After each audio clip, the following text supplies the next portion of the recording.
प्रणाम। मैं यदुवंशी 28 जनवरी 1951 मित्रता की कसौटी। धीरज धर्म मित्र अरुणारी, आपत काल परिखिए चारी। तुलसीदास जी की यह युक्ति सांसारिक व्यवहार के अनुशीलन पर आधारित है। विपत्ति के समय ही वास्तव में मित्रता के खरे खोटेपन को परखा जाता है। सुख के समय मित्रों का जमघट लगा जाता है, किंतु जब दुख का समय आता है तो मित्र मंडली बहुत काफुर हो जाती है। सुख के समय मित्र वर्ग आपके लिए अपना सर्वस्व बलिदान करने की दुहाई देगा, किंतु संकट उपस्थित होते ही वह मुंह फेर लेगा और पास फटकने का नाम भी नहीं लेगा। किंतु सच्चा मित्र वही है जो ठकुर सुहाती नहीं कहता, बल्कि प्रसंग आने पर मित्र को कड़वी बात कहने में भी नहीं हिचकता। उसे अपनी भूल सुझाता है और बुरा बनने की जोखिम उठाकर भी उसको गलत राह पर जाने से रोकने की कोशिश करता है। सच्चा मित्र संकट के समय मित्र का कभी साथ नहीं छोड़ता और उसकी सहायता करने में सबसे आगे रहता है। व्यक्तिगत व्यवहार में और राष्ट्रों के आपसी संबंधों में मित्रता की यही कसौटी लागू होती है।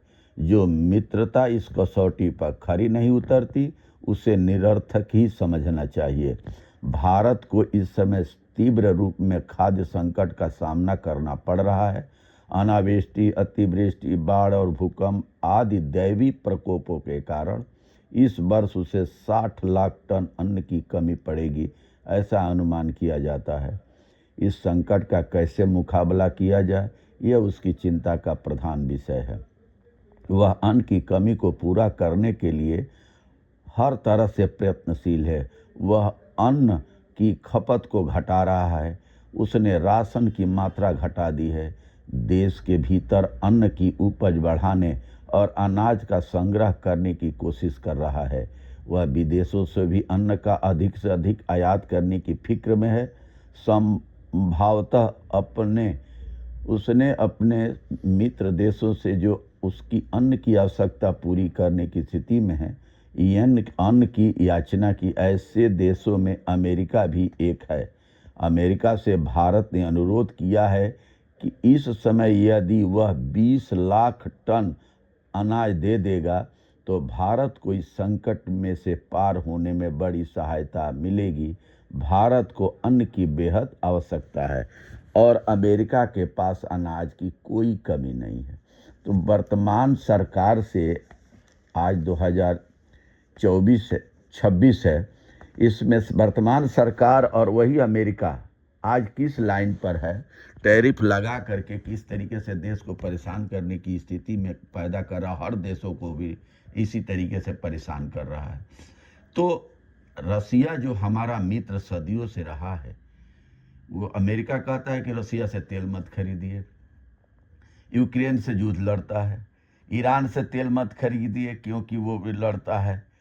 अमेरिका भी तो से तेल खरीदे तो वो भी तो उग्रवाद आतंकवाद पैदा करता है, एक दूसरे देशों को लड़ाता है। चौधराहट पे जो सामंतवादी सोच हमारे देश में पहले थी, ये उन्हीं की सोच की, उन्हीं के लोगों की वजह से मुगल आए, अंग्रेज आए और देश गुलाम बना। आज भी मुट्ठी भर लोग सामंतवादी सोच के हैं कि हिंदू मुसलमान करके लड़ाते रहते हैं और देश की समस्याओं से कोई लेना देना नहीं है। और आपस में भाई, जब देश आज़ाद हुआ, हिंदू मुस्लिम सिख ईसाई हिंदुस्तान पाकिस्तान बांग्लादेश सब एक था, सब मिल करके अंग्रेज को भगाया और कितना भाईचारा कायम था। मगर इन्हीं लोगों में गांधी जी की हत्या कर दिया, उसका नाम लेना भी पाप पड़ेगा। अब ऐसे लोगों से देश को बचाना बहुत ज़रूरी है और एकता कायम नहीं रहेगी तो ये मुट्ठी भर लोग आपस में लड़ाते रहेंगे, फिर देश को गुलाम बना के। और किसानों के और वर्तमान पंडित लाल बहादुर शास्त्री जी ने जय जवान जय किसान का नारा दिया था और उन दोनों को, किसानों का भी सम्मान किया, जवानों का भी सम्मान किया। मगर वर्तमान सरकार क्या किया, किसानों से वादा करके भी उनको मुनाफे का 2022 में भी मुनाफा देने की बात किया था। अब उनको जीएसटी देने की बात किया था, नहीं दिया। और दूसरी बात, बॉर्डर पर सेना को कमजोर अग्निवीर योजना ला करके वर्तमान सरकार कर लिया। क्या हमारा किसान और जवान मजबूत नहीं रहेगा तो देश मजबूत होगा? वर्तमान सरकार को सोचना चाहिए। बहुत बहुत धन्यवाद। नमस्कार, प्रणाम।